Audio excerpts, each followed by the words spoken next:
امین السلام علیکم۔ آج 14 ذی القعدہ ہے، 26 جون ہے۔ ادھر ریاست بہار کے ضلع سہرسہ سے بڑی خبر آ رہی ہے کہ ضلع کے جمعیت علماء ہند کے صدر محترم حضرت مولانا عبدالاحد قاسمی کا دیر رات انتقال ہو گیا ہے۔ انا للہ و انا الیہ راجعون۔ مولانا مرحوم بتایا جا رہا ہے کہ وہاں قائم ایک دینی ادارے کے ذمہ دار تھے، ایسا امارت شریعہ بہار نے سوشل انڈیا نیوز کو بتایا ہے۔ ادھر اطلاع ملی ہے کہ مرحوم 2009 سے جمعیت علماء ضلع سہرسہ کے صدر رہے ہیں۔ اس سے پہلے وہ جنرل سیکریٹری کے عہدے پر فائز تھے۔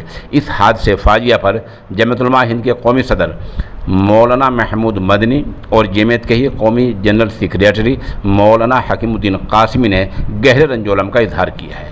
بتایا جا رہا ہے کہ مرحوم کا اکابرین سے خاص تعلق تھا، چنانچہ وہ شیخ الاسلام مولانا حسین مدنی رحمۃ اللہ علیہ اور محدث اعظم مولانا فخر الدین رحمۃ اللہ علیہ جیسے اکابر کے شاگرد رشید رہے ہیں، اور انہی دونوں اکابرین سے انہوں نے ایک کے بعد دیگرے بخاری شریف کی تکمیل کی ہے۔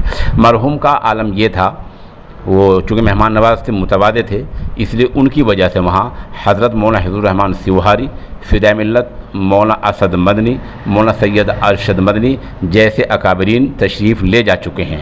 ادارہ دعا گو ہے کہ اللہ رب العزت مرحوم کے درجات کو بلند کرے اور پسماندگان کو صبر جمیل دے، آمین ثم آمین۔